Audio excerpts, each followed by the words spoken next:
Recording ఆపినవా?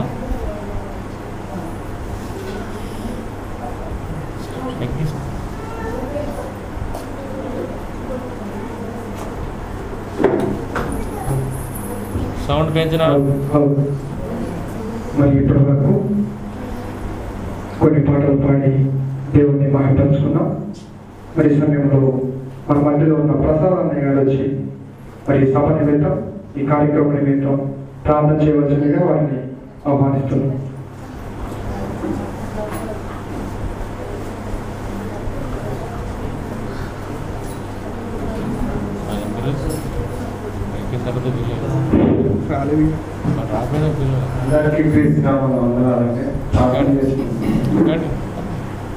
మమ్మల్ని వ్యక్తిగా ప్రేమించిన ప్రియ పరలోకమైన తండ్రి, మీ ఘనమైన కూడా మనం చూడగలుగుతాం. అయితే ఈ కయ్యను సందర్భం ఇందాక మనం చదువుకున్నాం కదండి.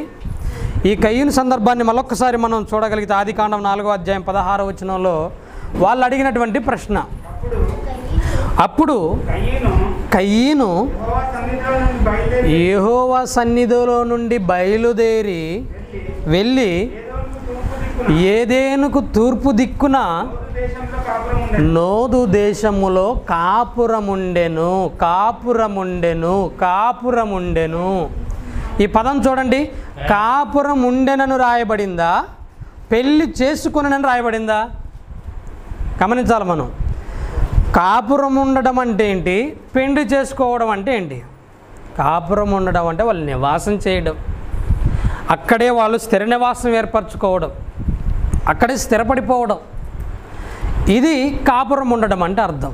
పెళ్లి చేసుకోవడం అంటే ఒక స్త్రీని ఇరువురు ఏకం కావటం. ప్రియమైన దేవుని పిల్లలారా, ఎందుకు నోదు దేశంలో కాపురం ఉన్నాడు అంటే యెహోవా సన్నిధానంలో నుంచి వెలివేయబడ్డాడు, శపింపబడ్డాడు కయ్యేను, మర్చిపోకూడదు. ఇంతకీ నోదు దేశం అంటే ఈరోజు భౌగోళికమైన ఆధారాలతో చరిత్ర చెబుతున్నటువంటి ఏంటంటే మన ఆసియా ఖండానికి తూర్పు భూభాగం ఏదైతే ఉందో, తూర్పు భాగాలలో చైనా ఆ పరిసర ప్రాంతం అని అంటున్నారు ఈరోజు నోదు దేశం అనేది. ఎందుకంటే తొలి మానవుడు ఆసియా ఖండంలోనే జన్మించాడు కనుక. ప్రియమైన దేవుని పిల్లలారా, నోదు దేశంలో కాపురం ఉండాలని రాయబడింది. ఏమండి, నోదు దేశంలో కాపురం ఉన్నాడు అని ఈ సంగతి చెప్పింది ఎవరంటే దేవుడు. ఎవరికి చెప్పాడు?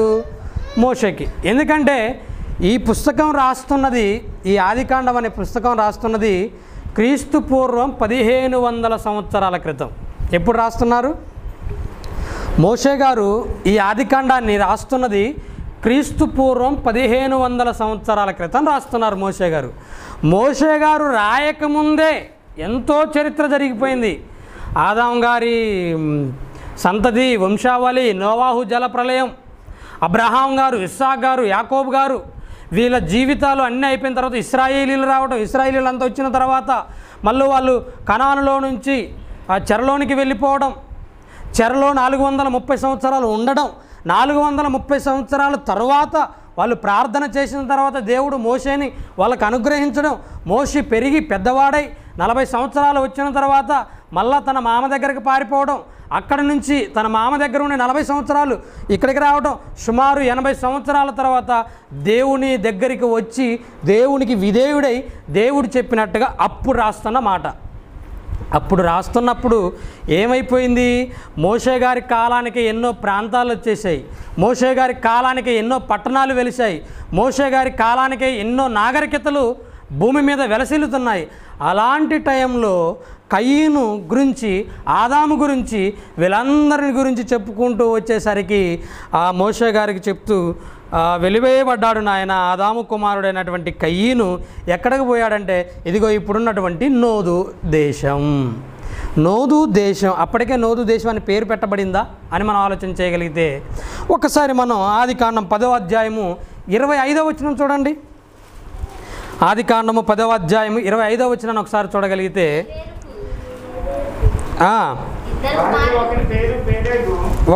ఆదికాండం 10వ అధ్యాయం 25వ వచనం, వానిలో ఒకని పేరు పేలేగు, ఏలయనగా అతని దినములలో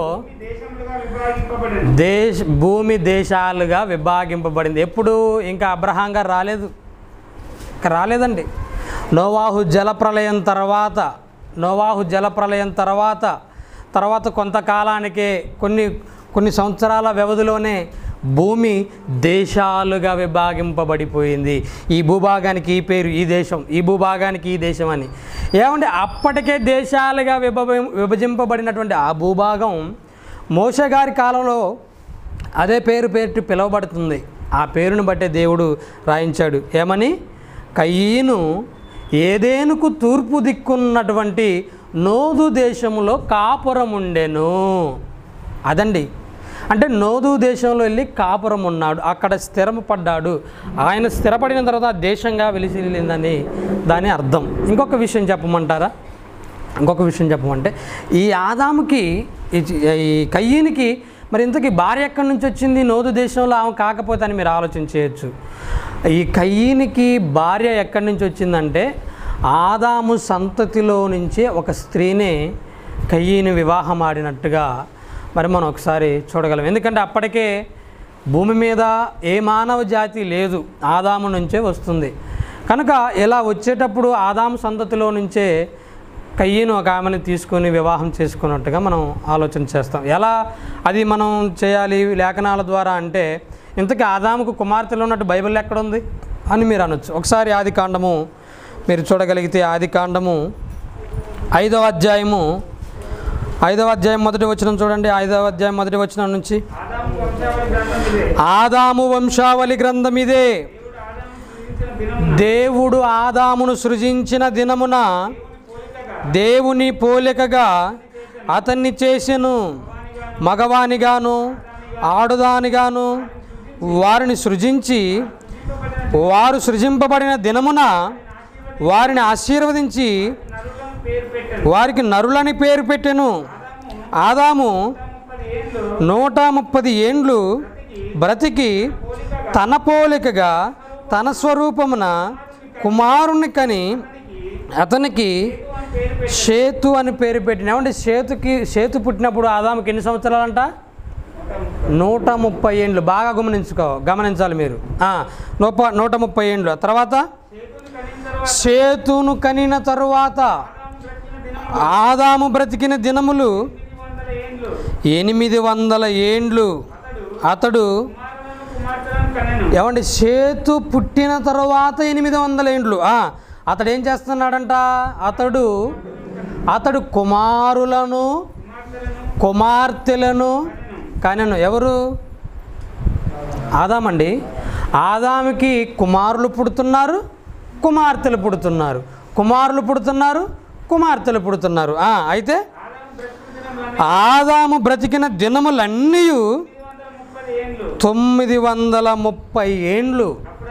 అప్పుడు అతడు మృతి పొందాడండి. అంటే ఆదాము 930 సంవత్సరాలలో ఆదాము సంతతి ఎంత కని ఉంటాడు చెప్పండి. మనకు గనక ఫ్యామిలీ ప్లానింగ్ లేకపోతే ఉండేది ఇప్పుడు దేశం అది ఉన్నా 137 కోట్లకు పోయిందంట. అర్థమవుతుందా మీకు? అది ఉన్నా 137 కోట్లకు పోయిందంటే మన దేశం పరిస్థితి. లేకపోతే మా నాన్నమ్మ అండి 10 మందికి జన్మనిచ్చింది. 10 మంది. మా ఊర్లో ఇంకొక 12 మంది. ఒకసారి ఆలోచించండి. ఆ రోజులో ఆదాము గారి కాలంలో ఏమండి ఉన్నాయా? లేదు. కానీ ఆ రోజు ఆదాము సంతతి, ఆదాము కుటుంబం, ఆదాము అవ్వ పిల్లల్ని కంటున్నారు. ఆదాము గర్భంలో నుంచి వచ్చినటువంటి వారు కూడా పెళ్లి చేసుకొని పిల్లల్ని కంటున్నారు. ఏమండి ఇక్కడ మీకు ఒక అనుమానం రావచ్చు. ఏంటంటే అది ఆదాముకు పుట్టిన పిల్లలు ఒకవేళ స్త్రీనే ఒకవేళ చేసుకుంటే వాళ్ళిద్దరూ అన్న చెల్లెళ్ళు అవుతారు కదా, అక్క చెల్లెళ్ళు అవుతారు కదా అని మీరు అనొచ్చు. ఇదే వేరు ఉండొచ్చు కదా అని అనొచ్చు మీరు. అంటే దీన్ని బట్టి మనం ఒకటి ఆలోచించాల్సిన విషయం ఏంటంటే దేవుడు ఆ రోజు ఏం చేశాడో ఒకసారి అపోస్తుల కార్యాలు 17వ అధ్యాయము 30వ వచనాన్ని చూడండి. 30వ వచనాన్ని ఒకసారి చూడండి. అపోస్తుల కార్యాలు 17వ అధ్యాయం 30వ వచనం చూడండి. ఆ అజ్ఞాన కాలములను దేవుడు చూచి చూడనట్టుగా ఉండేను. చాలండి. ఆ అజ్ఞాన కాలం ఆ అజ్ఞాన కాలంలో దేవుడు ఏమనుకున్నాడంటే చూచి చూడనట్టుగా ఉన్నాడు. ఎందుకంటే దేవుడు వాళ్ళిద్దరిని కూడా తన పిల్లలే అనుకున్నాడు. ఏమండి, ఈ శరీరం అనేదే మనిషికి ఈ స్త్రీ అని పురుషులనే లింగభేదం తప్ప ఆత్మకు ఉండదు. ఇంకొక మాట మీకు ఎగ్జాంపుల్గా చెప్తానండి, ఎగ్జాంపుల్గా మీకు అర్థం కావడానికి చెప్తాను. ఏంటంటే అది మీరు పెళ్లి చేసేటప్పుడు లేదా మీరు పెళ్లి చేసుకున్నప్పుడు మీరు పెళ్లి కార్డులు కొట్టించారు కదా, పెళ్లి కార్డులు కొట్టించేటప్పుడు పలానా వివాహం అని చెప్పేసి రాస్తారు. వరుడు అని పెండ్లి కుమారుడు అని పదాలు రాస్తారు. పెండ్లి కుమారుడు బ్రదర్ ఆనంద్ పాల్ అని రాస్తారు. నేను చదువుకున్న ఏదన్నా ఉంటే స్టడీ పక్కన తగిలిస్తారు. తర్వాత పెండ్లి కుమార్తె మాధవి అని రాస్తారు. అవునా కదా చెప్పండి. ఇలా రాసినప్పుడు మీరు ఆ కార్డు తీసుకుని జాగ్రత్తగా పెండ్లి ఎవరికి, పెండ్లి కుమారుడు ఆనంద్ పాలు, పెండ్లి కుమార్తె మాధవి అని అనుకొని రెండిట్లో కామన్గా ఉన్నది ఏంది, పెండ్లి. అంతే కదా. ఈ పెండ్లి అనే పదాన్ని ఇలా కొట్టేశారనుకోండి. ఇప్పుడు చదవండి, కుమారుడు ఆనంద్ పాలకు, కుమార్తె మాధవికి. అంతేనా? అంతే ఉండదా? అంటే పెండ్లి అన్న పదాన్ని మనం తీసేస్తే పెండ్లి కుమారుడు ఆనంద్ పాలకి పెండ్లి కుమార్తె అయినటువంటి మాధవినిచ్చి వివాహం చేయడం జరుగుతుంది అంటారు. అంటే ఈ పెండ్లి అనేది తీసేస్తే కుమారుడు అయిన ఆనంద్ పాలకి కుమార్తె అయిన మాధవిని ఎలా కుమార్తె ఎలా కుమారుడు వీళ్ళు అంటే దేవునికి ఎప్పటికీ మనం వేరే సంతతి వేరే ప్రాంతాలలో మనం ఉంటున్నా దేవునికి మనం కుమార్తెలమే. ఆ రోజు జనాభా లేదు, విస్తరింప చేయడానికి దేవుడు ఆ రోజు అలా ఉపయోగించాడు. అలా దాన్ని అజ్ఞాన కాలం అన్నాడు, చూచి చూడనట్టుగా ఉన్నాడు. కొంతకాలం తర్వాత దేవుడు ఏం చేశాడో కూడా మనం చూద్దామండి. ఒకసారి ముగింపులోకి వస్తున్నాం. లేవియాకాండం 18వ అధ్యాయము 6వ వచనం నుంచి చూడండి. లేవియాకాండము 18వ అధ్యాయము 6వ వచనం నుంచి మీరు చూడగలిగితే ఇశ్రాయేలీయులకి కొన్ని నిబంధనలు పెడుతూ ఆయన ఏమంటున్నాడు చూడండి. లేవియాకాండము 18వ అధ్యాయం 6వ వచనం నుంచి, మీలో ఎవరును తమ రక్త సంబంధుల మానఛాదనమును తీయుటకు వారిని సమీపింపకూడదు. నేను అక్కడి నుంచి చెబుతూ చాలా బంధాల గురించి నీకు వివరణ ఇస్తాడండి. చాలా బంధాలు, రక్త సంబంధాల గురించి చక్కటి వివరణ మీకు ఆ లేవియాకాండం 18వ అధ్యాయంలో కనబడుతుంది. దీన్ని బట్టి మనకేమర్థం కావాలి అంటే దేవుడు ఆ అజ్ఞాన కాలాన్ని చూచి చూడనట్టుగా ఉన్నాడు, ఈరోజు మాత్రం జాగ్రత్తగా చూస్తున్నాడు. కనుక ప్రియమైన దేవుని పిల్లలారా, మనం బైబిల్ చదివేటప్పుడు చక్కగా కాలాలను చూడాలి, ఎవరెవరితో మాట్లాడుతున్నారో చూడాలి, మాట్లాడిన మాట ఎంతవరకు వర్తిస్తుందో కూడా చూడాలి. అందుకే కయ్యేనికి భార్య ఎక్కడి నుంచి వచ్చింది? కయ్యీనికి భార్య ఆదాము సంతతిలో నుంచే వచ్చింది. సేతు పిల్లల్ని కంటున్నాడు, కయ్యీని పిల్లల్ని కంటున్నాడు, తర్వాత సంతతిలో ఉన్న వాళ్ళంతా పిల్లలు కంటున్నారు. ఇలా సంతానం అభివృద్ధి చెందుతూ వాళ్ళే మరి వివాహాలు చేసుకొని భూమి మీద అంతా కూడా విస్తరించినట్టుగా మనం చూడగలం.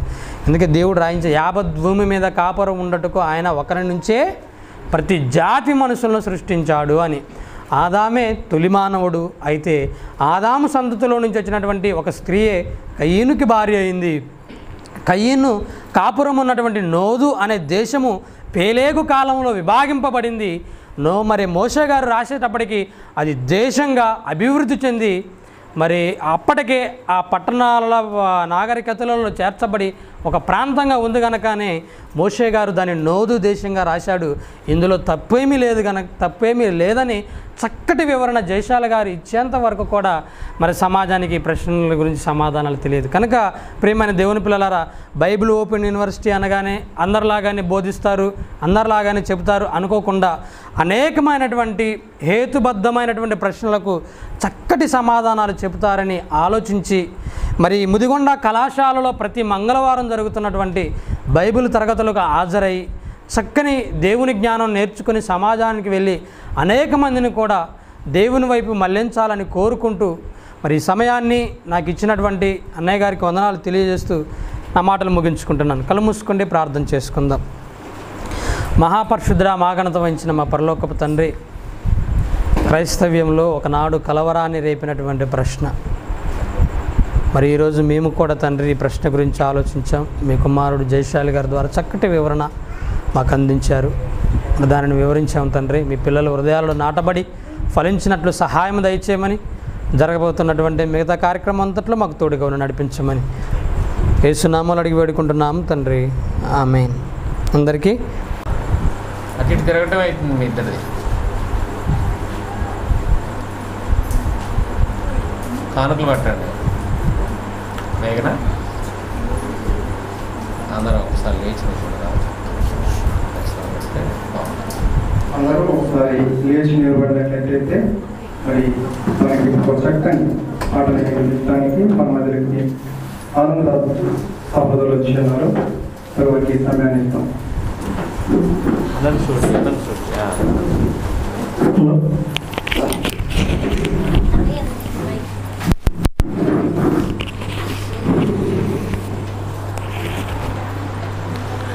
ఒక పాట పాడుకోమండి. పువ్వును చూస్తే చెబుతుంది చేసింది దేవుడని, శూన్యంలో భూమే చెబుతుంది ఆధారం దేవుడని. భాషే లేదుగా అయినా చెబుతుందిగా ఇది దేవుని ప్రేమని, బలి అవుతానంటుందిగా. దేవుని పిల్లలమని మనకు సేవే చేస్తుందిగా. విశ్వం దేవుని సృష్టిని క్రైస్తవుడే చెప్పాలిగా. పువ్వును చూస్తే చెబుతుంది చేసింది దేవుడని, శూన్యంలో భూమే చెబుతుంది ఆధారం దేవుడని. నీ తల్లి గర్భంలో ఏ రూపమివ్వాలో నిర్ణయించాడు నీకు దేవుడే కదా. స్త్రీ పురుష రూపంలో ఏ రూపమివ్వాలో నిర్ణయించాడు నీకు దేవుడే కదా. ఈ రంగు కావాలో నువ్వు కోరుకోలేదు, ఈ రూపమివ్వాలో నువ్వు అడగనే లేదు. కనుపాపగా ఉంటానని కంటికే రెప్పలా నిన్ను కాపాడుతున్నాడులే. తన పాదమే ఈ భూమిపై పెట్టి నీ పక్కనున్నాడులే. భాషే లేదుగా అయినా చెప్తుందిగా ఇది దేవుని ప్రేమని, బలి అవుతానంటుందిగా. పువ్వును చూస్తే చెబుతుంది చేసింది దేవుడని, శూన్యంలో భూమి చెబుతుంది ఆధారం దేవుడని.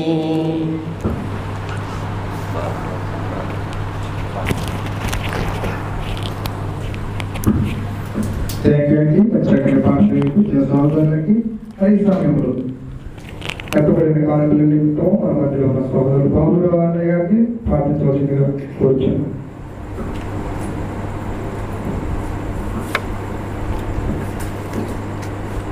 ప్రార్థన చేసుకుందాం. మహాపరిశుద్ధుడైన మా పరమ తండ్రి, జీవాధిపతి, జీవము కలిగిన ఆయన, నీ అతి పరిశుద్ధ ఘనమైన నామములకు వందనములు, స్తుతులు, స్తోత్రములు చెల్లిస్తున్నాం.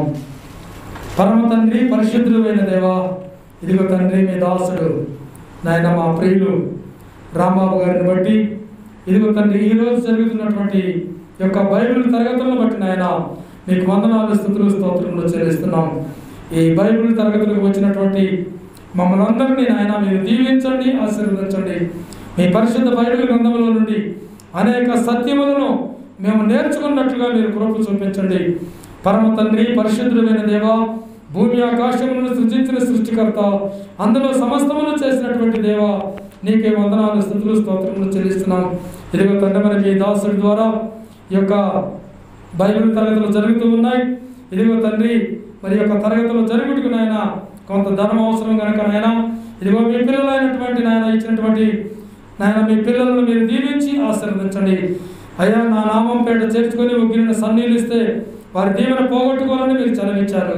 ఇదిగో తండ్రి, మీ సేవ కొరకు, మీ పరిచర్య కొరకు నాయన మీ పిల్లలు ఇచ్చినటువంటి ఈ కానుకలను మీరు దీవించి ఆశీర్వదించండి. మీకే వందనాలు, స్తుతులు, స్తోత్రములు చెల్లిస్తూ వాటిని మీ సేవ మాయమార్థమై వాడబడినట్లుగా సహాయం చేయమని ఇంతవరకు దాకా జరిగించిన కార్యం అంతటిని బట్టి నాయన మీకు వందనాలు చెల్లిస్తాను. మీకు జరగవలసిన కార్యక్రమం అంతట్లో కూడా మీరు తోడుగా, నీడగా, అండగా, కొండగా, కోటగా, ఆశ్రయదుర్గముగా ఉండి నడిపించి సహాయం చేయమని, ఇంకను నాయన మీ పరిశుద్ధ బైబిల్ గ్రంథంలో అనేకమైనటువంటి సత్యములను నాయన మేము తెలుసుకున్నట్లుగా మీరు కృప చూపించమని ప్రభు అయిన యేసుక్రీస్తు పరిశుద్ధ నామములోనే ఈ ప్రార్థన అడిగి వేడుకొనిస్తున్నాం మా పరమ తండ్రి. ఆమేన్, ఆమేన్, ఆమేన్.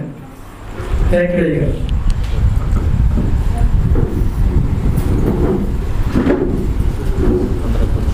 థ్యాంక్ యూ అండి. మేము అందరం కూర్చున్నాం. మేము ఆరోగ్యకు ప్రార్థన చేసినాం. పాస్టర్ గారికి కీర్తి పేరిట వందనాలు తెలియజేస్తున్నాను.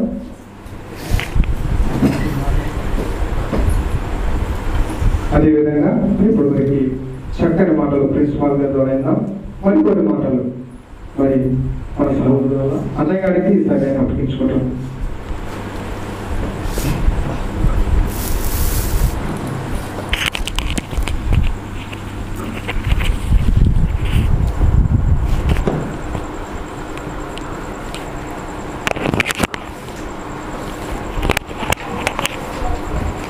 హైట్ లేరు, వీట్లేరు. మరి చిన్న ప్రార్థన చేసుకుందాం. మరి కళ్ళు మూసుకుంటారా?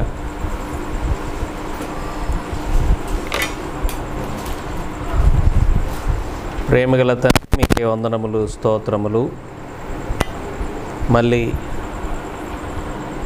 బైబిల్ సెమినార్ ద్వారా మీ అందరం కలుసుకోవడానికి సహాయం చేశారు మీరు. ఈ సమయంలో కొద్దిమందిగా ఇక్కడ మేము కూడి ఉన్నాము. ఆసక్తిపరులు మీ మాటలు వినటానికి వచ్చారు. కరోనా పాండమిక్ సిచ్యువేషన్లో వాక్యము ఇలా సామూహికంగా కూడుకొని వినే అవకాశం మాకు లేదు, కానీ కొద్దిగా కూడుకునే అవకాశం మాకు ఉంది. అందును బట్టి ఇక్కడ మేము కొంతమంది కూడుకొని వాక్యం ధ్యానిస్తున్నాం. ఇప్పటిదాకా మీ కుమారు నిలబెట్టుకొని మంచి మాటలు అందించారు. ఈ సమయంలో మరి కొన్ని సంగతులు మేము వినాలని ఆశపడుతున్నాం. విలువైన సంగతులు మాకు అందించమని యేసు ద్వారా అడుగుచున్నాము తండ్రి, ఆమేన్. అందరికీ వందనాలు తెలియజేస్తున్నాను. మరి ఇప్పటి వరకు మంచి సంగతిని మనం విన్నాం. మీకు అర్థమైంది అనుకుంటున్నా నేను. అర్థమైందా? ఎవరికైనా డౌట్స్ ఉన్నాయా? ప్రిన్సిపల్ గారు చెప్పింది ఏమైనా డౌట్గా ఉంది ఎవరికన్నా? నాకు డౌట్ వచ్చింది, అడగనా? ఇందులో మీకు మళ్ళీ ఎవరైనా అడిగితే నివృత్తి చేయటానికి ఒక ప్రశ్న మీ ముందు పెడతాను. ఒక తండ్రి పిల్లలు పెళ్లి చేసుకోవచ్చా? అన్నా చెల్లి. బైబిల్ గురించి ఈరోజు బయట ఏం మాట్లాడుతున్నారంటే బైబిల్లో బూతులు ఉన్నాయి, బైబిల్లో దేవుడు వావి వరసలు లేకోకుండా చేశాడు, బైబిల్ బూతుల పుస్తకం. అసలు బైబిల్లో ప్రారంభంలో చూస్తే ఇవేవి పద్ధతులు, సిస్టము ఇవేమి కనిపించవు అని మాట్లాడేవారు కూడా లేకపోలేదు. మరి అలాంటి వాళ్ళకి మనం ఎలా చెప్పాలి సమాధానం? కయ్యను అంత వివరించినా కానీ కయ్యను గురించి ఆయన పెళ్లి చేసుకుంది ఆయన చెల్లెనే అని అన్నప్పుడు అది ఎంత మనం చెప్పటం మనకి ఎంత కొంచెం ఇబ్బందిగానే ఉంటుంది. చెల్లిని పెళ్లి చేసుకుని ఆయన ఆన్సర్ చేయటం వాళ్ళకి దానికి అర్థమయ్యేలాగా చెప్పటం ఇబ్బందిగానే ఉంటుంది కదా. అది మొట్టమొదటిగా మనం దాన్ని ఆన్సర్ చేయాలంటే అది అజ్ఞాన కాలం అని మొదటిగా మనం చెప్పాలి. ఈరోజు కూడా ముస్లిం సహోదరులు ఈరోజు కూడా పిన్ని కూతుర్ని పెళ్లి చేసుకుంటారు, తెలుసా మీకు? ముస్లిమ్స్ ఈరోజు కూడా ఎవరిని పెళ్లి చేసుకుంటారు? పిన్ని కూతుర్ని పెళ్లి చేసుకుంటారు. అదేంటండి, పిన్ని కూతురు చెల్లి అవుతుంది కదా, పెళ్ళి ఎట్ట చేసుకున్నారంటే వాళ్ళు ఏమంటారు తెలుసా? మీరు అక్క కూతురు చేసుకోవట్లేదా అని రివర్సల్ తిప్పుతారు మనకి. మీకు అర్థమైందా? అక్క కూతురు మీరు పెళ్లి చేసుకోవట్లేదా అంటారు. అక్క కూతురికి పిన్ని కూతురికి ఏంటి తేడా అని అంటే వాళ్ళ ఉద్దేశం ఏంటంటే పిన్ని కూతురు అమ్మ కడుపులో అమ్మతో కలిసి అమ్మ పిన్ని ఒక తల్లి పిల్లలే కదా. అక్క కూతురు కూడా ఒక రక్తమే, తేడా ఏముంది అని మనకి ఇలా రివర్స్లో కౌంటర్ వేస్తారు. ఎవరు? ముస్లిమ్స్. ఈరోజు వరకు కూడా ముస్లిం సహోదరులు పిన్ని కూతుర్ని పెళ్లి చేసుకుంటారు. ప్రారంభంలో మనం చూస్తే బాబాయ్ కూతురు, పెదనాన్న కూతురు, ఇలా ఒకే తండ్రి గర్భాన వచ్చిన వారినే వారు వివాహాలు చేసుకోవాల్సిన పరిస్థితి వచ్చింది. ఎందుకు వచ్చింది అని అంటే అప్పుడు భూమి మీద జనాభా లేరు కనుక. లేరండి. అందులో ఇంకొక విషయం కూడా మనకి ఇందులో దాగి ఉంది. అది ఏంటంటే అపోస్తల కార్యగ్రంథం 17వ అధ్యాయం 26వ వచనంలో ఒక విషయం దాగి ఉంది. అది మనం తెలుసుకోవాలి. అందును బట్టే దేవుడు వారికి ఆ సమయంలో ఒక తండ్రి పిల్లలను పెళ్లి చేసుకునే అవకాశం దేవుడు ఎందుకు ఇచ్చాడు అని అంటే ఇగో ఇది కారణం, ఇది రీజన్ ఏముంది అక్కడ 26వ వచనం నుంచి, మరియు యావత్ భూమి మీద కాపురం ఉండుటకు ఆయన ఒకని నుండి ప్రతి జాతి మనుషులను సృష్టించి వారు ఒకవేళ దేవుని తలవుడాడి కనుగొందురేమో అని తన్ను వెతుకు నిమిత్తము నిర్ణయ కాలాలను నివాస స్థలముల యొక్క పొలిమేరలను ఏర్పరచెను. అంటే ఒకే మనిషి నుంచి మనుషులందరూ రావాలి, ఒకే వ్యక్తి నుంచి రావాలి. ఇది దేవుని సంకల్పం. 10 మంది ఆదామును సృష్టించుంటే దేవుడు అప్పుడు ఇబ్బంది లేకపోయి ఉండేది ప్రారంభంలో కదా. నువ్వు ఆయన కూతురు పెళ్లి చేసుకోవచ్చు, నువ్వు ఆయన కూతురుని పెళ్లి చేసుకోవచ్చు అనే పరిస్థితి ఉండేది. కానీ ఆదాము అవ్వ వీళ్ళు తప్ప భూమి మీద మనుషులు ఎవరూ లేదు, వీరి ద్వారానే భూమి అంతా నిండాలి అన్నప్పుడు ఆ కాలానికి వాళ్ళను పెళ్లి చేసుకోవటం రైటు. ఆ కాలానికి ఆ విధంగా వివాహాలు చేసుకోవటం అనేది రైటు. ఇంకొక విషయం కూడా చెప్తాను. మీరంతా ఇప్పుడు ఉన్నారు, మా ఆవిడ ఉంది, నేనున్నాను. నేను మా తండ్రి గారు దారాల వంశం మాది, వాళ్ళ తండ్రి గారు కొమ్మల వంశం అది. ఇలా ఎన్నికెళ్ళిపోండి. మా నాన్న పేరు చిన్న వెంకయ్య, మా నాన్నగారి తండ్రి పేరు దార వెంకటరామయ్య, మా నాన్న నా తండ్రి గారి పేరు తాతయ్య, మన మూడో తాతయ్య పేరు ఆయన పేరు కూడా వెంకయ్య. ఇలా వెళ్ళిపోతే లాస్ట్కి ఈ కొమ్మ మా ఆవిడ వాళ్ళ కొమ్మ రెండు ఒక చోట కలుగుతాయి. మళ్ళీ మీకు తెలియదు ఆ విషయం. మీకు అర్థమైందా? మా ఆవిడ నుంచి వచ్చిన కొమ్మ ఎక్కడి నుంచి వచ్చింది ఆవిడ? అలా ఒక చెట్టును చూడండి మీరు ఎలా ఉంటుందో. చెట్టు దగ్గరికి వెళ్ళండి. మా ఇంటికి మామిడి చెట్టు ఉంది, మీరు చూడండి. మొదలంతా ఒకటే ఉంటుంది, కానీ పైకి వెళ్ళిపోతే బ్రాంచెస్. ఇప్పుడు పైకి వెళ్ళిపోతే నీ కొమ్మ వేరు నా కొమ్మ వేరు అన్నట్టు కనపడుతుంటుంది, కానీ కిందికి వచ్చి చూస్తే ఇదంతా ఒకే చోట నుంచి వచ్చింది అని మనకు అర్థమైపోద్ది కదా. పైన వాళ్ళే దగ్గర ఫీల్ అయిపోతుంటారే, లేదు మాది వేరు మీది వేరు అని, కానీ మొదలుకు వెళ్ళిపోతే అంతా ఒకటే రబాబు అని అర్థమవుతుంది. కాబట్టి ప్రియమైన దేవుని వాళ్ళారా, ఆ కాలానికి అది రైటు. కానీ ఈ కాలంలో విస్తారంగా దేవుడు మనుషుల్ని ఇచ్చాడు భూమి మీద. విస్తారంగా ఆడపిల్లలు, విస్తారంగా మగబిడ్డలు, ఎవరికి నచ్చిన వారిని వారు ధర్మ ప్రకారంగా వివాహం చేసుకోవచ్చు అన్నమాట. ఓకేనా? అర్థమైందా? రైట్. చాలా సంతోషం. మరి చాలామంది సోదరులు వచ్చారు ఈరోజు. ఈ పాండమిక్ సిచ్యువేషన్లో అసలు ఇలాంటి కూడికలు కూడా జరగట్లేదు కదండి అయ్యగారు? అస్సలు జరగట్లేదు. కానీ మేము ప్రతి నెల 1వ తారీఖు కూడుకుంటాము. పోయిన నెలలో 1వ తారీఖు మా ప్రిన్సిపల్ గారి కరోనా వచ్చి అప్పటికు పాపం ఆయనకి పర్సనల్ లాక్డౌన్లో ఉన్నాడు, అందుకే క్యాన్సిల్ చేసినాం. 12వ తారీఖు పెట్టాం, మళ్ళీ 3వ తారీఖు పెట్టాం, మళ్ళీ 1వ తారీఖే కంటిన్యూ చేస్తాము. దయచేసి అర్థం చేసుకోండి. ఈ సమయంలో ఒక ప్రత్యేకమైన అంశాన్ని మీ ముందు పెడతాను. చాలా క్లుప్తంగా ఒక 20 నిమిషాల్లో 30 నిమిషాల్లో ముగించడానికి ప్రయత్నం చేస్తాను. ఆత్మను ఆర్పకుడి అనే ఒక ఆత్మీయ పాఠాన్ని మనం నేర్చుకుందాం. ఆత్మను ఆర్పకుడి.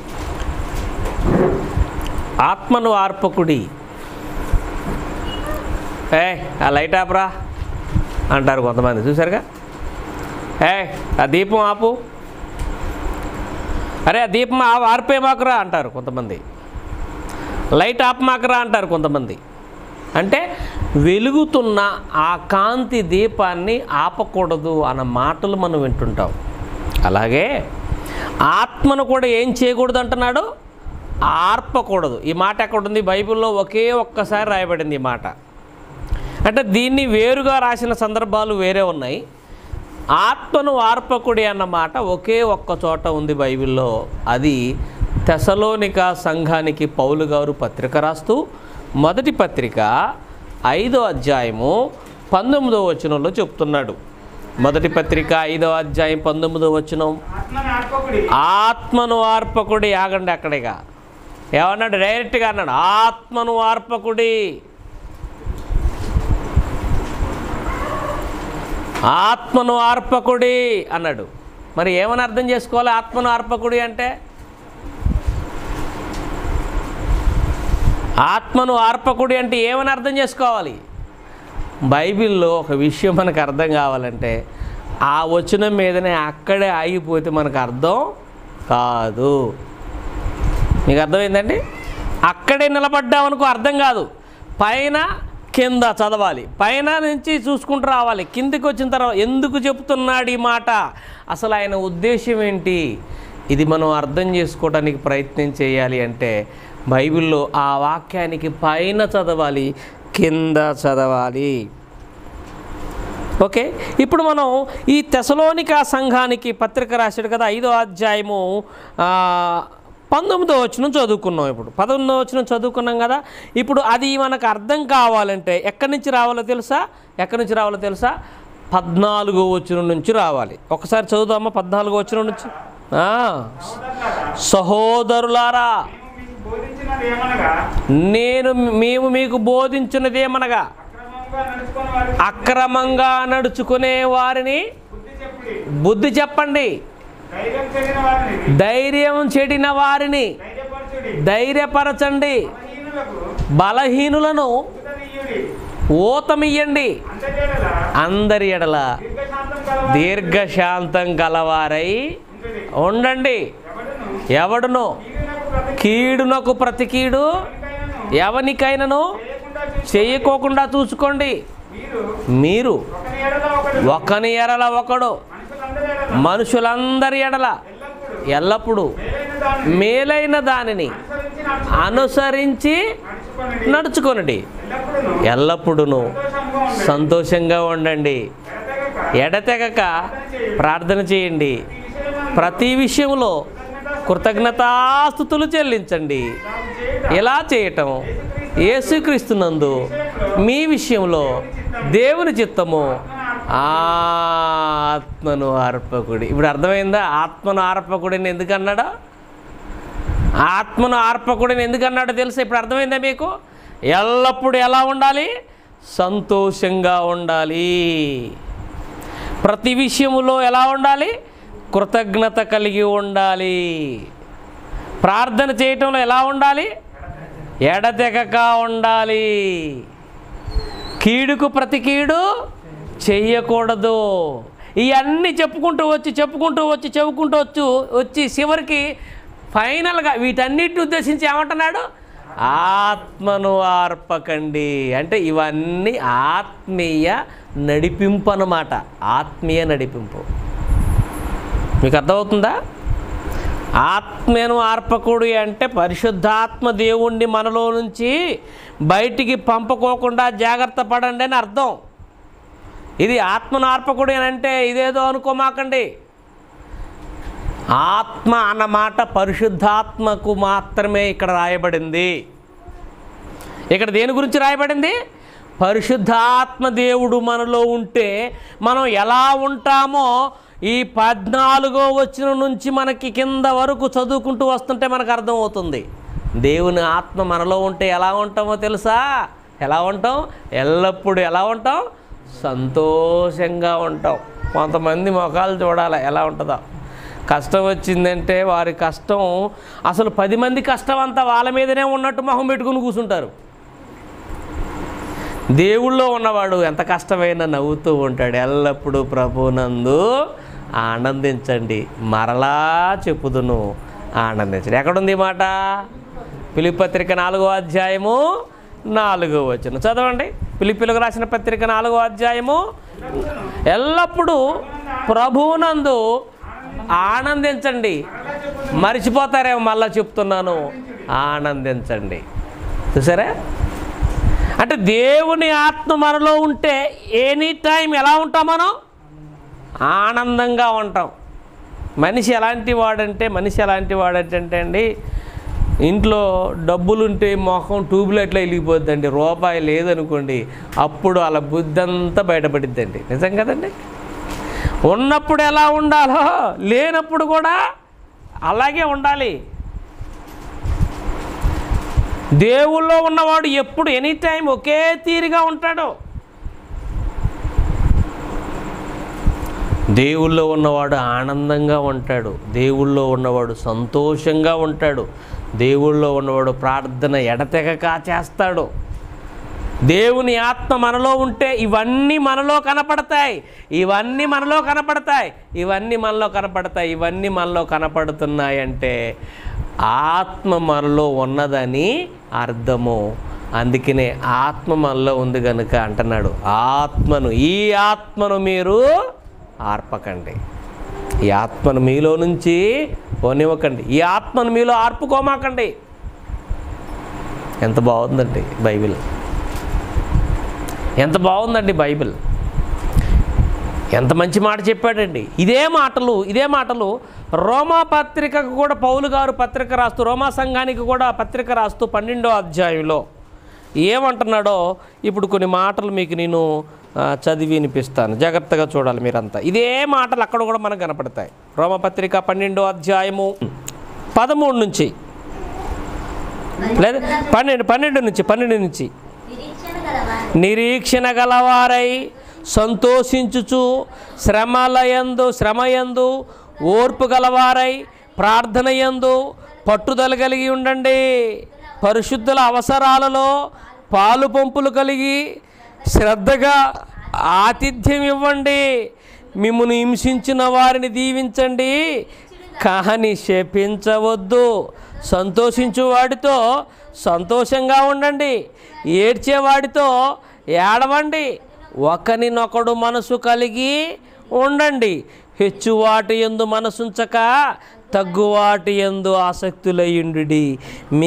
మీకు మీరే బుద్ధిమంతులమని అనుకొనవద్దు. కీడుకు ప్రతి కీడు చేయవద్దు. మనుషులందరి దృష్టికి యోగ్యమైన వాటిని గూర్చి ఆలోచన కలిగి ఉండండి. శక్యమైతే సాధ్యమైనంత మట్టుకు సమస్త మనుషులతో సమాధానంగా ఉండండి. ఈ మాటలే కదండి ఇందాక మనం తెస్సలోనిక సంఘానికి పౌలు గారు పత్రిక రాసి చదువుకున్నది అక్కడే అదే కదండి. అక్కడ చెప్పే ఆ మాటలన్నీ చెప్పి ఏమన్నాడు? ఆత్మను ఆర్పకండి. ఇది ఆత్మచేత వెలిగించబడుతున్నవారు, ఆత్మచేత నడిపించబడుతున్నవారు, దేవుని ఆత్మను ధరించుకొని ఉన్నవారు, దేవుని ఆత్మ మనలో నివాసం ఉంటే ఈ లక్షణాలన్నీ మనలో కనపడుతుంటాయి. అలా ఉన్న మీతో అంటున్నాడు, అలా ఉన్న ఆనాటి సంఘంతో అంటున్నాడు పౌలు గారు, ఈ ఆత్మను ఆర్పకండి. ఈ ఆత్మను ఆర్పకండి. ఏమండి, ఈ మాట తెస్సలోనిక సంఘానికి ఎందుకు రాశాడు పౌలు గారు? ఆత్మను ఆర్పకండి అని తెస్సలోనిక సంఘానికే ఎందుకు రాశాడు పౌలు గారు? వారికే ఎందుకు చెప్తున్నాడు అని అంటే, ఏమండి, వాళ్ళు చాలా మంచి వాళ్ళు. ఒక మాటలో చెప్పాలంటే వాళ్ళు దేవుణ్ణి తెలుసుకుంది, కష్టాలలో దేవుణ్ణి తెలుసుకున్నవారు. వాళ్ళంతా వాళ్ళు ఎలాంటి వాళ్ళో తెలుసా అండి? కష్టాలలో ప్రభువుని ఎరిగిన వారు. ఇది మనకు అర్థం కావాలంటే తెస్సలోనిక సంఘం ఎలాంటిదో మనకు తెలియాలంటే మొదటి అధ్యాయంలోకి వెళ్ళిపోవాలి. తెస్సలోనిక సంఘానికి పత్రిక రాసిన పౌలు గారు మొదటి అధ్యాయంలో ఏమంటున్నాడో ఒక్కసారి మొదటి అధ్యాయం 6వ వచనం నుంచి మనం చదువుకుంటూ పోతుంటే మనకు అర్థమవుతుంది. తెస్సలోనిక సంఘం కొన్న క్యాపబిలిటీ, తెస్సలోనిక సంఘం ఎంత గొప్పదో అసలు మనం ప్రారంభంలో చూస్తే అర్థమవుతుందండి. 6వ వచనం నుంచి, పరిశుద్ధాత్మ యందు కలుగు ఆనందములో ఉపద్రవమందు వాక్యాన్ని అంగీకరించారు. మామూలు సంఘం కాదండి తెస్సలోనిక సంఘం అంటే. తెస్సలోనిక సంఘం అంటే మామూలు సంఘం కాదు. ఆ సంఘం ఎలాంటి పరిస్థితుల్లో దేవుణ్ణి అంగీకరించింది? ఎలాంటి పరిస్థితుల్లో దేవుని యొద్దకు నడిపించబడింది, ఎలాంటి పరిస్థితుల్లో దేవుణ్ణి ఒప్పుకుంది, అంగీకరించిందంటే గొప్ప ఉపద్రవములో ప్రభువుని అంగీకరించిన సంఘం. ఏ సంఘం?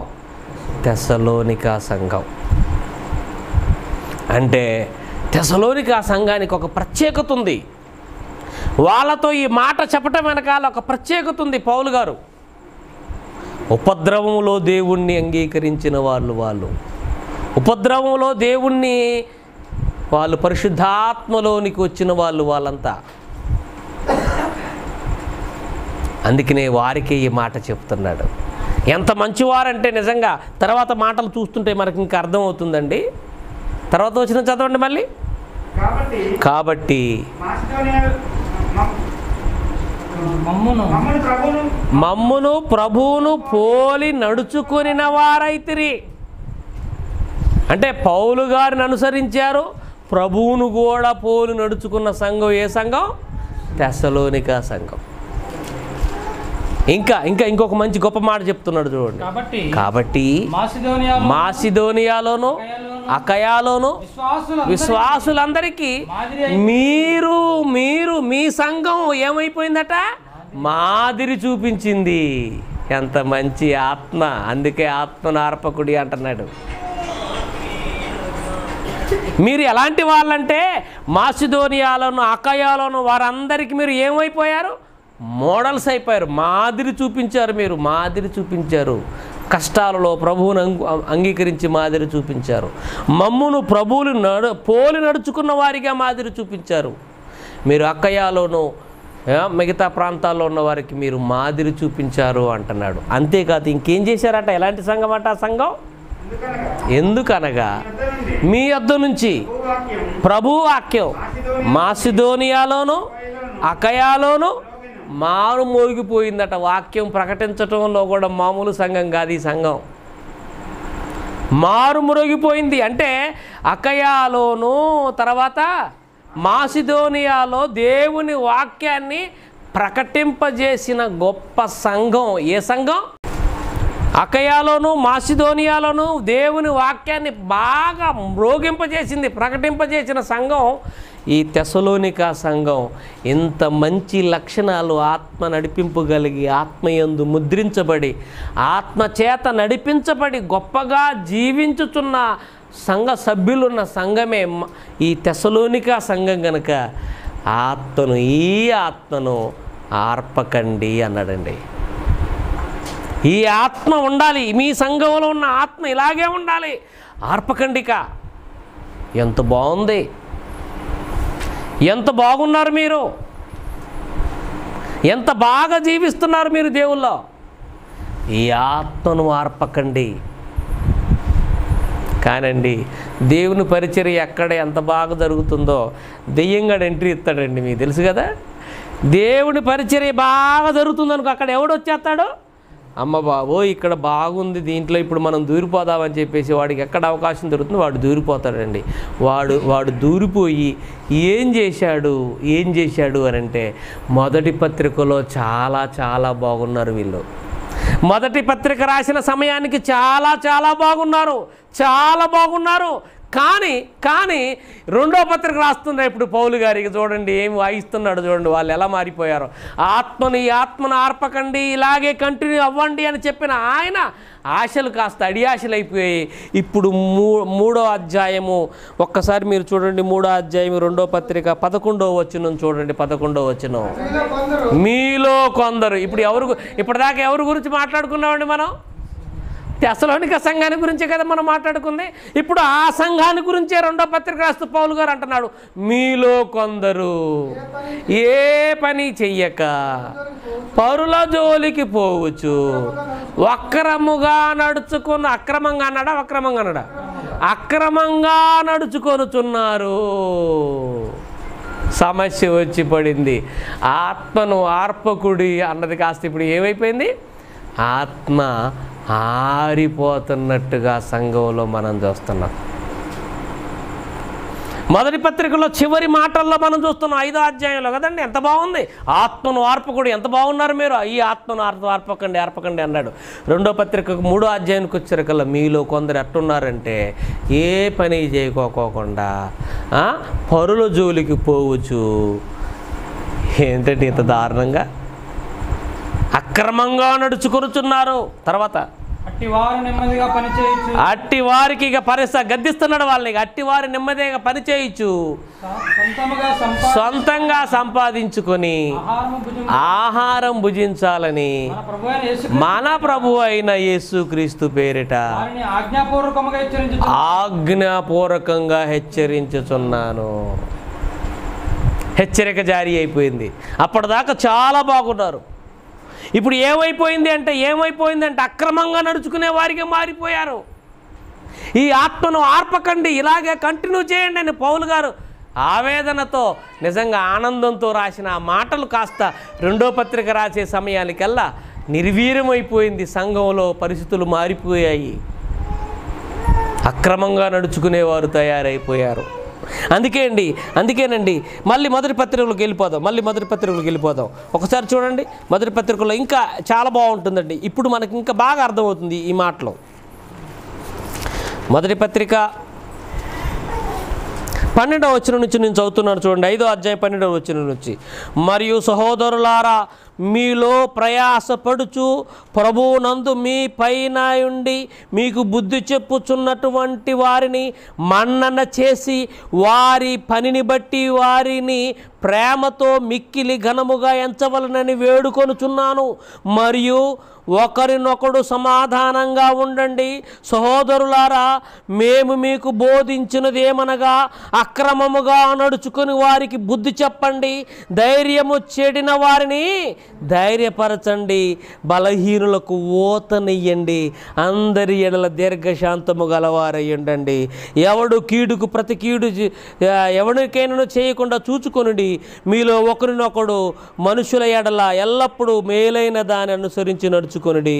ఎల్లప్పుడూ సంతోషంగా ఉండండి, ఎడతెగక ప్రార్థన చేయండి, ప్రతి విషయం నందు కృతజ్ఞతాస్తుతులు చెల్లించండి. ఇలాగూ చేయుట యేసుక్రీస్తునందు మీ విషయంలో దేవుని చిత్తము. ఆత్మను ఆర్పకండి. మొదటి పత్రిక రాస్తూ మొదటి పత్రికలో 5వ అధ్యాయంలో అక్రమంగా నడుచుకునే వారే ఉంటారేమో, జాగ్రత్తగా వారిని కనిపెట్టండి, వారికి బుద్ధి చెప్పండి అని ఆ రోజే హెచ్చరించాడు. 2వ పత్రిక రాసేసరికల్లా ఆ సంఘంలోనే అక్రమంగా నడుచుకునే వాళ్ళు తయారైపోయారు. ఆత్మను ఆర్పకండి అని ఈ భాషా ప్రయోగం వెనకాల దేవుని ఆవేదన ఏంటో తెలుసా అండి? దేవుని ఆత్మను కలిగిన వారిగా నిత్యం మనం ఉండాలి. ఆత్మ మనలో నుంచి బయటికి వెళ్ళిపోయాడా మన పరిస్థితి తారుమారైపోతుంది. మన పరిస్థితి చాలా తారుమారైపోతుందండి. పరిశుద్ధాత్మ దేవుడిని మనం ధరించుకున్న పరిశుద్ధాత్మ దేవుడు మనలో నివాసం ఉంటున్నాడు. ఎప్పుడు వచ్చాడండి పరిశుద్ధాత్మ దేవుడు మనలోనికి? బాప్తిస్మం పొందటం ద్వారా పరిశుద్ధాత్మ దేవుడు మనలో నివాసం ఉండటానికి వస్తాడు. ఆ రోజు నుంచి మనలో కొన్ని డెవలప్ అవుతుంటాయి. ఏంటవి? ఆత్మ ఫలాలు కదా. ప్రేమ, సంతోషం, సమాధానం, దీర్ఘశాంతం, దయాలత్వం, మంచితనం, విశ్వాసం, ఆశానిగ్రహం, ఈ 9 ఫలాలు మనలో డెవలప్ అయిపోతూ ఉంటాయి. అంటే దేవుని ఆత్మ మనలో ఉంటే మనలో ఇవన్నీ సంతోషం, సమాధానం, దీర్ఘశాంతం ఇవన్నీ డెవలప్ అయిపోతూ ఉంటాయి. అక్రమంగా నడుచుకోవటం ఉండదు, పరుల జోలికి పోయేదిగా వారిగా ఉండరు. ఇవన్నీ దేవుని ఆత్మ మనలో ఉన్నంతకాలం కనిపించని లక్షణాలు. దేవుని ఆత్మ మనలో లేకపోతే ఇవన్నీ కనిపిస్తాయి అన్నమాట. ఆత్మ ఎప్పుడు ఆరిపోతుంది మనలో? దేవుని ఆత్మ మనలో నుంచి బయటికి ఎప్పుడు వెళ్ళిపోతుంది? దేవుని ఆత్మ మనలో నుంచి దూరం కావడానికి కారణాలేంటి? ఎప్పుడైనా ఆలోచించారా మీరు? ఎప్పుడైనా ఆలోచించారా? దేవుని ఆత్మ ఎప్పుడు మనలో ఆరిపోతుంది అంటే 51వ కీర్తన మనం చదువుకుందామండి. 51వ కీర్తన మనం చూడగలిగితే, కీర్తన భాగం 51వ అధ్యాయము 11వ వచనం చదువుకుందాం. మొదటిగా 11వ వచనం.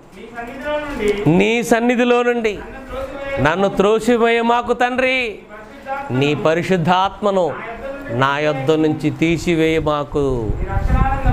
నీ పరిశుద్ధాత్మను నా యొద్ద నుంచి తీసివేయమాకు. ఇక్కడ తీసివేయమాకు అని అంటున్నాడు, అక్కడ ఆత్మను ఆర్పకుడి అన్నాడు. భాషలే వేరు, భావం మాత్రం ఒకటే. ఇప్పుడు ఈ కీర్తనలో 51వ కీర్తనలో దావీదు దేవుణ్ణి ఎందుకు వేడుకుంటున్నాడు? దేవా, నీ ఆత్మను నా యొద్ద నుంచి తీసివేయమాకని ఎందుకు వేడుకుంటున్నాడు? ఈ అధ్యాయం మనం ప్రారంభంలో మనం చూస్తే దావీదు ఒక భయంకరమైన తప్పిదం చేశాడు. ఏం చేశాడు? బెత్షెబాను తన భార్యగా చేసుకొని ఉరియా భార్య అయినటువంటి బెత్షెబాను తన భార్యగా సొంతం చేసుకుని ఆ ఉరియాను కూడా చంపించినటువంటి ఆ దుష్కార్యం దేవుడికి చాలా ఘోరంగా కనపడింది. ఘోరమైన పాపంగా దాన్ని ట్రీట్ చేశాడు. దేవుడు అస్సలు సహించుకోలేకపోయాడు. అప్పుడు నాతాను ప్రవక్తను పంపించి ఆయన తప్పేంటో ఆయనకి తెరిచి అలాగా చేస్తే ఇప్పుడు దావీదు పశ్చాత్తాపడుతూ ఈ కీర్తన రాస్తున్నాడండి. ఈ కీర్తన రాయటం యొక్క ఉద్దేశం ఏంటి? పశ్చాత్తాపడుతూ రాస్తున్న కీర్తన, పశ్చాత్తాపడుతూ దేవుడికి చేస్తున్న ప్రార్థన. దేవా, నేను తప్పు చేశానయ్యా, నాకు అర్థమైపోయింది. అయితే తప్పు చేశాను గనక నీ ఆత్మను నాకు మాత్రం దూరం చేయమాకు. అంటే దేవుని ఆత్మ మనలో ఎప్పుడు ఆరిపోతుంది? దేవుని ఆత్మ మనలో నుంచి ఎప్పుడు బయటికి వెళ్ళిపోతుంది అంటే దైవ వ్యతిరేక కార్యక్రమం మనం చేసినప్పుడు మనలో నుంచి దేవుని ఆత్మ ఏమైపోతుంది? బయటికి వెళ్ళిపోతుంది.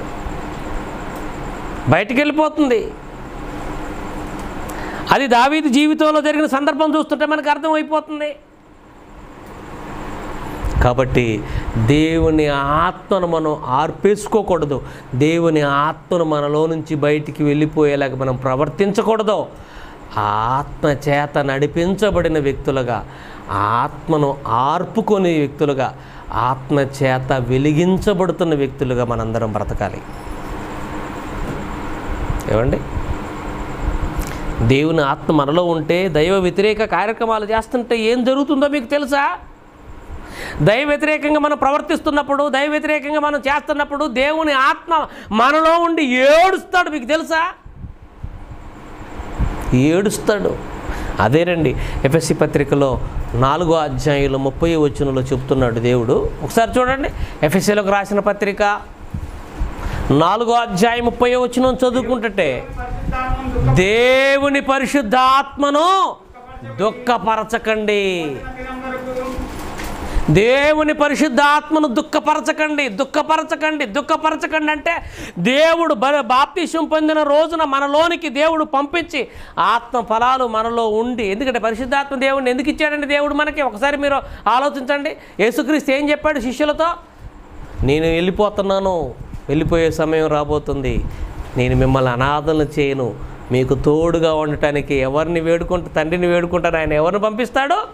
ఆదరణకర్తను మీ మధ్యకు పంపిస్తాడు. ఆయన మీలో ఎల్లప్పుడూ నివాసం ఉంటాడు. ఆయన పాపాన్ని గూర్చి ఒప్పిస్తాడు, సత్యమును గూర్చి మీకు అనేక విషయాలు తెలియజేస్తాడు, మిమ్మల్ని సర్వసత్యములోనికి నడిపిస్తాడు. మీలో ఉండి ఆయన తండ్రికి ప్రార్థన చేస్తాడు, ఆయన మిమ్మల్ని ఎప్పుడు విడువడు అని చెప్పాడు. అంటే పరిశుద్ధాత్మను దేవుడు మనకు అనుగ్రహించటం వెనకాల చాలా ఆలోచనలు ఉన్నాయన్నమాట. ఇన్ని కారణాలు ఉంటే దేవుడు ఎంతో తోడుగా మనల్ని ఆయన విడిచిపెట్టడం ఇష్టం లేక కాపుదలగా, ఆదరణగా, మన ప్రతి విషయంలో మనలో ఉండి మనల్ని గద్దించడానికి, మనల్ని హెచ్చరించడానికి, మనల్ని సర్వసత్యంలోకి నడిపించడానికి పరిశుద్ధాత్మ దేవుడు మనలోనికి పంపిస్తే మనం పాప కార్యక్రమాలు, దైవ వ్యతిరేక కార్యక్రమాలు చేస్తుంటే ఆ ఆత్మ మనలో ఉండి ఏం చేస్తుంటుందండి? దుఃఖపడుతూ ఉంటుందండి. దుఃఖపడి ఒకరోజు మనలో నుంచి ఏమైపోతుంది? అది వెళ్ళిపోతుందండి.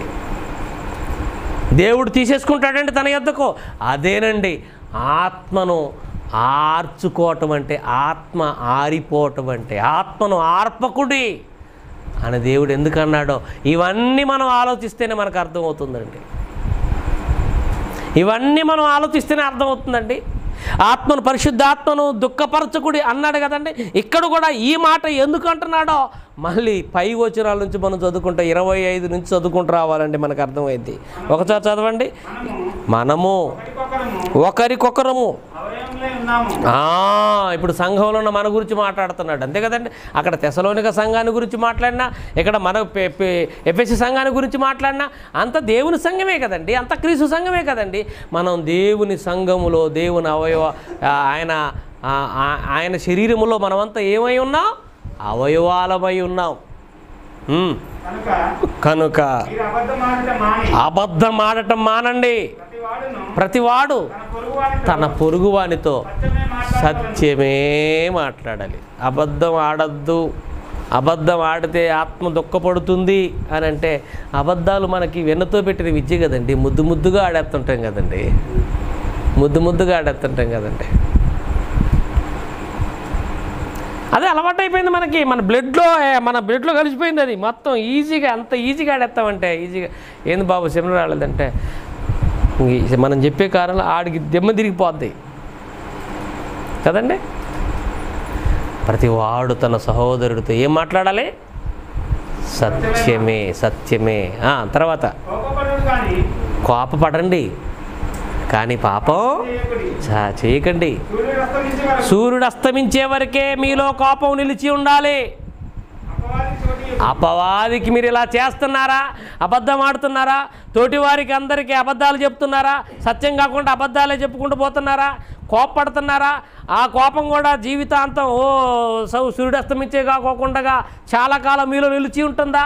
అప్పుడు మీకు ఎవరు వచ్చేస్తారు? మీలోనికి ఎవరికి అవకాశం ఇస్తున్నారు? మీరు అపవాదికి చోటిస్తున్నారు అంటే ఇప్పుడు అపవాది వచ్చేసి మన దేహంలోనికి మన జీవితంలోనికి అడుచేస్తున్నాడంటే పరిశుద్ధ ఆత్మ మనలో నుంచి ఏమైపోతాడు? బయటికి వెళ్ళిపోతాడు. ఇవన్నీ జరిగిస్తుంటేనే దుఃఖపడుతూ ఉంటాడు. ఆయన దుఃఖపడుతూ ఉంటాడు. అయ్యో అని ఆయన దుఃఖపడుతూ ఉంటాడు. ఇక అపవాదికి చోటించేసే పరిస్థితిలోకి వెళ్ళిపోయగానే ఆయన మనలో నుంచి బయటికి వెళ్ళిపోతాడు. దురాత్మ వచ్చి మనల్ని ఆవగిస్తుంది. అప్పుడు ఏమైపోతుందన్నప్పుడు మన జీవితం ఆత్మను ఆర్పేసుకున్న వాళ్ళం అవుతున్నాం. చూసారంటే నిజంగా దేవుని ఆత్మచేత నడిపించబడేవాళ్ళు ఎలా ఉంటారో, దేవుని ఆత్మ ఆరిపోయిన వాళ్ళు ఎలా ఉంటారో బైబిల్ చదువుతుంటే మనకి స్పష్టంగా కనపడుతుందండి. దేవుని ఆత్మచేత నడిపించబడుతున్న వారు, ఆత్మను ఆర్పుకోకుండా జీవించేవారు ఎలా ఉంటారో, ఆత్మ ఆరిపోయిన వాళ్ళు ఎలా ఉంటారో బైబిల్లో మనకు స్పష్టమైన వివరణ ఉందండి.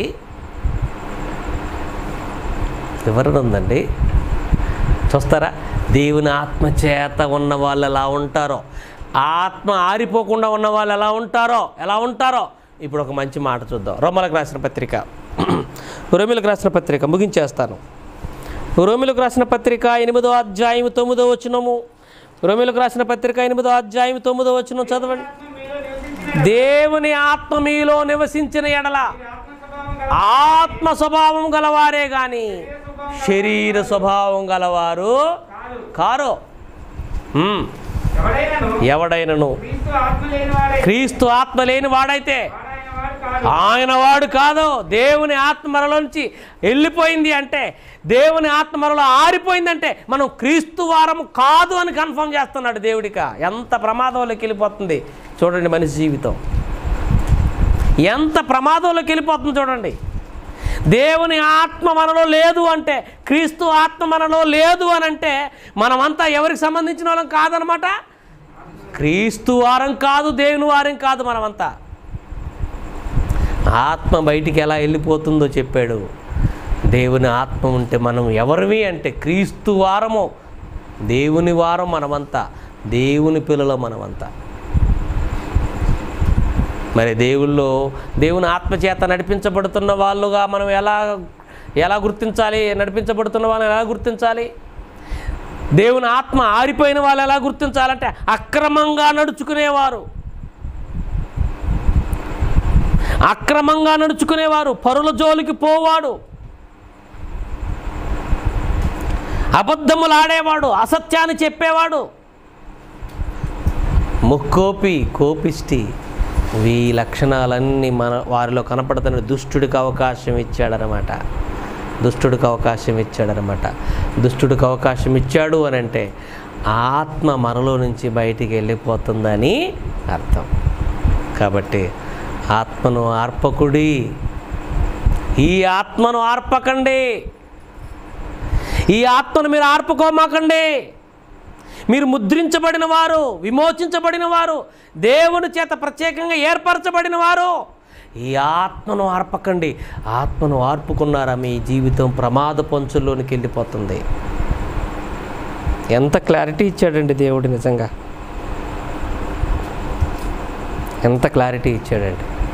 కాబట్టి నా ప్రియమైన దేవుని పిల్లలారా, దేవుని ఆత్మ కలిగిన వారిగా, ఆత్మ చేత నిత్యం మండుతున్న వారిగా మనం కనపడాలి. ఆరిపోయిన వాళ్ళుగా మనం కనపడకూడదు.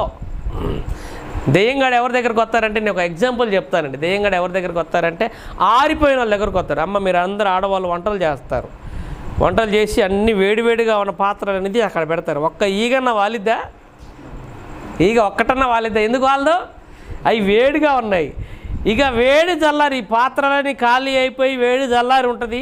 లాస్ట్కి అంత అడుగు అంటుకొని, అంటే అన్నం మెతుకులు అడుగున కొన్ని ఉంటాయి. కూర చట్టి అయిపోతే ఆ కూర చట్టిలో కింద అడుగునకు అంత కూర ఉంటుంది. ఇప్పుడు ఈగలు దోమలు ఏమైపోతాయి? స్వైర విహారం చేస్తుంటాయి వాటి మీద. అందుకని చూడండి, మనం పొద్దున్నే అంట్లు తోముకోవడానికి బయట పాత్రలు అయితే ఏమంత వాళ్తుంటాయి ఈగలన్నీ. అక్కడ ఎందుకు? అక్కడ ఈగలన్నీ ఎందుకు వాళ్ళని? అక్కడ ఆరిపోయింది, వేడి లేదు పాత్రలో. అదే వేడిగా ఉన్న పాత్రలు చూడండి, ఇలా ఒక్క ఈగన్న వాళ్తుందా? అలా వేడిగా ఉన్న వాళ్ళ దగ్గరికి సాతానుగాడు రాడు, ఆరిపోయిన వాళ్ళ దగ్గరికే వాడు వచ్చేస్తాడు. ఆరిపోయిన వాళ్ళు ఎలా ఉంటారో, వేడిగా ఉన్న వాళ్ళు ఎలా ఉంటారో ఒక మాట మీకు నేను చెప్తాను. ఒక మాట చెప్పి ముగించేస్తాను, ఓకేనా? ఇక దేవుని ఆత్మచేత నడిపించబడుతున్న వాళ్ళు, ఆత్మచేత వెలిగించబడి ఆత్మ మండుతున్న వాళ్ళు ఎలా ఉంటారు అంటే ఒక మాట. లూకాసు వార్త 24వ అధ్యాయము.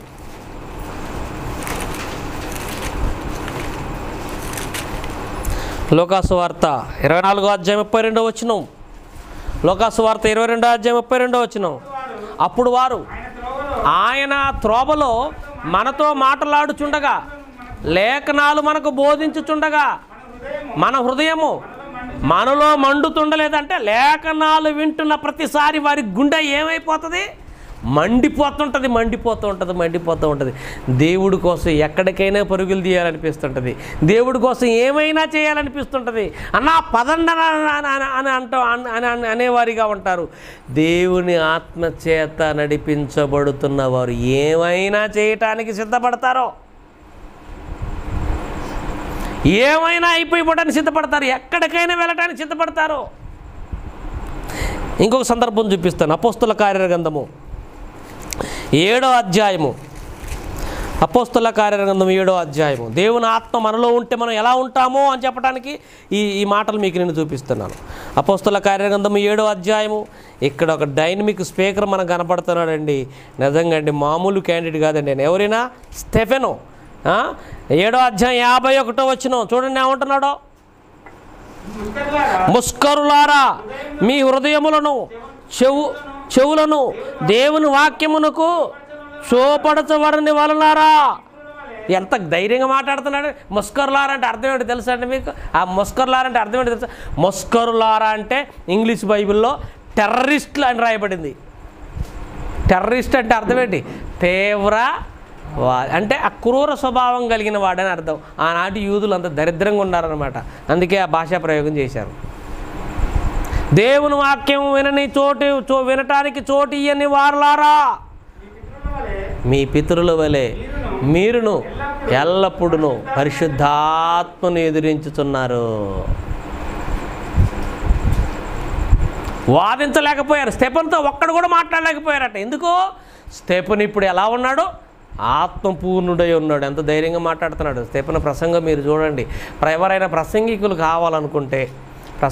కావాలనుకుంటే ఈ అధ్యాయం అంటే స్టెఫెను ప్రసంగం అంతా చదవండి. స్టెఫెను ప్రసంగాన్ని బాగా అర్థం చేసుకుంటే ఖచ్చితంగా స్పీకర్ అవుతాడండి.